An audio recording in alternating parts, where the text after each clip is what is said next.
जय हिंद दोस्तों। स्वागत है आपका अपने YouTube चैनल ओनली डिक्टेशन में।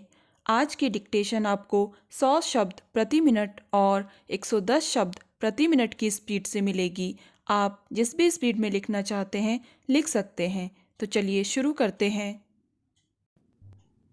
100 शब्द प्रति मिनट डिक्टेशन शुरू होगी 3 सेकंड बाद। अभी दिल्ली के मुख्यमंत्री और प्रवर्तन निदेशालय के बीच जोर आजमाइश चल रही है। आबकारी नीति में हुई कथित अनियमितताओं को लेकर प्रवर्तन निदेशालय ने 5वीं बार मुख्यमंत्री अरविंद केजरीवाल को पूछताछ के लिए नोटिस भेजा, मगर उन्होंने फिर यह कहकर उसे टाल दिया कि नोटिस अवैध है। चंडीगढ़ के मेयर चुनाव में हुई कथित गड़बड़ी को लेकर पार्टी ने दिल्ली में भाजपा मुख्यालय पर प्रदर्शन किया। इसमें अरविंद केजरीवाल को भेजे गए नोटिस का मुद्दा भी शामिल था। खुद केजरीवाल ने इसे लेकर प्रेस वार्ता की और बताया कि किस तरह केंद्र सरकार उनकी सरकार को अस्थिर करने की कोशिश कर रही है। वह नहीं चाहती कि वे आम चुनाव में प्रचार करने जा सकें। उन्होंने बताया कि शराब घोटाला मामले में लंबे समय से सीबीआई और ईडी जांच कर रही हैं, मगर उन्हें आज तक एक भी पुख्ता सबूत हाथ नहीं लगा है।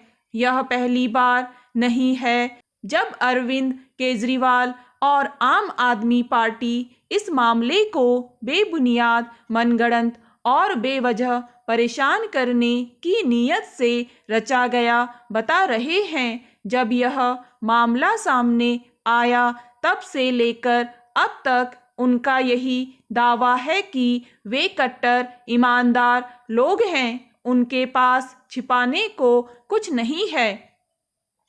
मगर अब प्रवर्तन निदेशालय पर शायद उनके तर्कों, शक्ति प्रदर्शन और राजनीतिक हथकंडों का शायद ही कोई असर पड़े।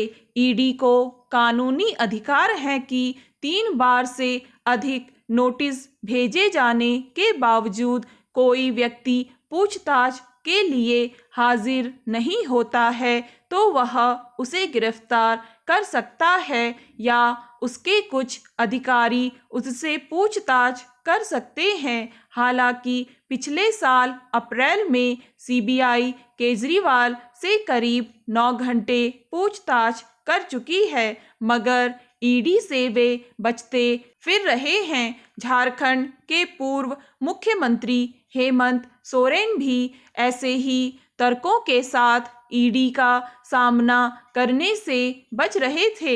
आखिरकार अधिकारियों ने उनके कार्यालय में जाकर पूछताछ की और जब वे अपने पक्ष में संतोषजनक उत्तर नहीं दे पाए तो 2 दिन पहले उन्हें गिरफ्तार कर लिया गया। अरविंद केजरीवाल खुद यह बात कह रहे हैं कि यही प्रक्रिया उनके साथ भी दोहराई जा सकती है। पहले ही इसे लेकर वे पार्टी कार्यकर्ताओं और विधायकों की बैठक करके रणनीति तय कर चुके हैं कि अगर उन्हें गिरफ्तार किया गया तो उस स्थिति में क्या करना होगा।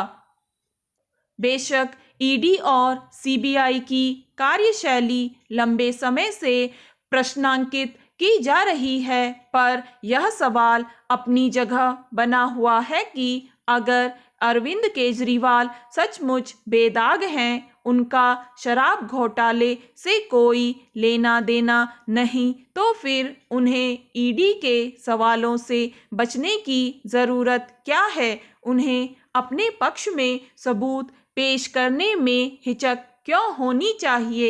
एक समय वे खुद कामकाज में पारदर्शिता के लिए आरोपी नेताओं को कानून का सामना करने की वकालत करते थे।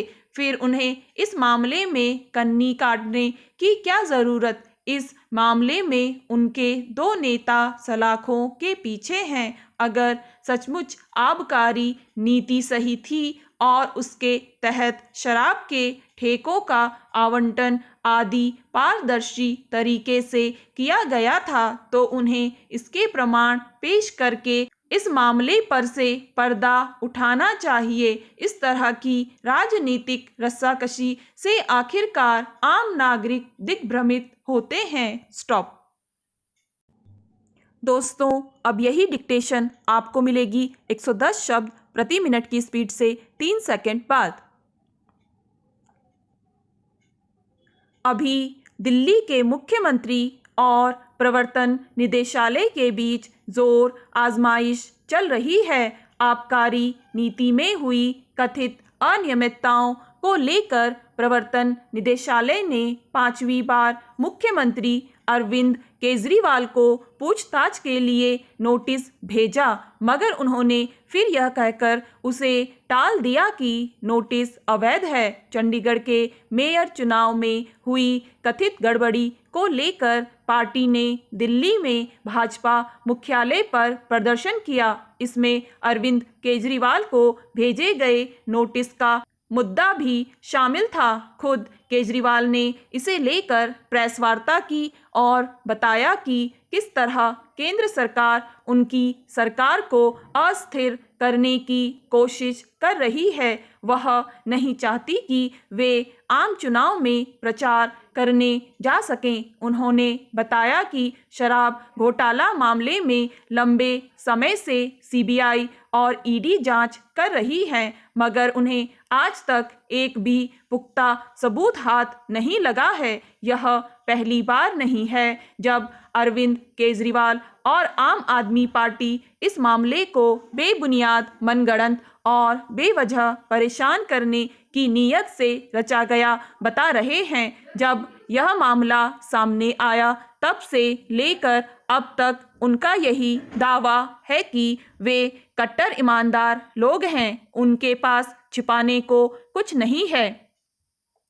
मगर अब प्रवर्तन निदेशालय पर शायद उनके तर्कों, शक्ति प्रदर्शन और राजनीतिक हथकंडों का शायद ही कोई असर पड़े। ईडी को कानूनी अधिकार है कि 3 बार से अधिक नोटिस भेजे जाने के बावजूद कोई व्यक्ति पूछताछ के लिए हाजिर नहीं होता है तो वह उसे गिरफ्तार कर सकता है या उसके कुछ अधिकारी उससे पूछताछ कर सकते हैं। हालांकि पिछले साल अप्रैल में सीबीआई केजरीवाल से करीब 9 घंटे पूछताछ कर चुकी है, मगर ईडी से वे बचते फिर रहे हैं। झारखंड के पूर्व मुख्यमंत्री हेमंत सोरेन भी ऐसे ही तर्कों के साथ ईडी का सामना करने से बच रहे थे। आखिरकार अधिकारियों ने उनके कार्यालय में जाकर पूछताछ की और जब वे अपने पक्ष में संतोषजनक उत्तर नहीं दे पाए तो 2 दिन पहले उन्हें गिरफ्तार कर लिया गया। अरविंद केजरीवाल खुद यह बात कह रहे हैं कि यही प्रक्रिया उनके साथ भी दोहराई जा सकती है। पहले ही इसे लेकर वे पार्टी कार्यकर्ताओं और विधायकों की बैठक करके रणनीति तय कर चुके हैं कि अगर उन्हें गिरफ्तार किया गया तो उस स्थिति में क्या करना होगा। बेशक ईडी और सीबीआई की कार्यशैली लंबे समय से प्रश्नांकित की जा रही है, पर यह सवाल अपनी जगह बना हुआ है कि अगर अरविंद केजरीवाल सचमुच बेदाग हैं, उनका शराब घोटाले से कोई लेना देना नहीं, तो फिर उन्हें ईडी के सवालों से बचने की ज़रूरत क्या है? उन्हें अपने पक्ष में सबूत पेश करने में हिचक क्यों होनी चाहिए? एक समय वे खुद कामकाज में पारदर्शिता के लिए आरोपी नेताओं को कानून का सामना करने की वकालत करते थे, फिर उन्हें इस मामले में कन्नी काटने की क्या ज़रूरत? इस मामले में उनके दो नेता सलाखों के पीछे हैं। अगर सचमुच आबकारी नीति सही थी और उसके तहत शराब के ठेकों का आवंटन आदि पारदर्शी तरीके से किया गया था, तो उन्हें इसके प्रमाण पेश करके इस मामले पर से पर्दा उठाना चाहिए। इस तरह की राजनीतिक रस्साकशी से आखिरकार आम नागरिक दिग्भ्रमित होते हैं। झारखंड में जिस तेजी से राजनीतिक घटनाक्रम बदले हैं वह एक तरह से अप्रत्याशित है। हालांकि पिछले कुछ समय से जिस तरह प्रवर्तन निदेशालय यानी ईडी की ओर से पूर्व मुख्यमंत्री हेमंत सोरेन से पूछताछ की खबरें आ रही थी, उसमें लगातार इस बात की आशंका बनी हुई थी कि राज्य में सत्ता की तस्वीर बदल सकती है। मगर हेमंत सोरेन की गिरफ्तारी और उसके बाद उनकी ओर से चंपई सोरेन को मुख्यमंत्री बनाने की घोषणा के बाद यह साफ हो गया कि फिलहाल झारखंड मुक्ति मोर्चा सरकार के सामने चुनौतियां गहरा गई हैं। स्टॉप। दोस्तों, अगर आपको ये डिक्टेशन पसंद आए तो लाइक करें, सब्सक्राइब करें और अपने दोस्तों के साथ भी शेयर करें।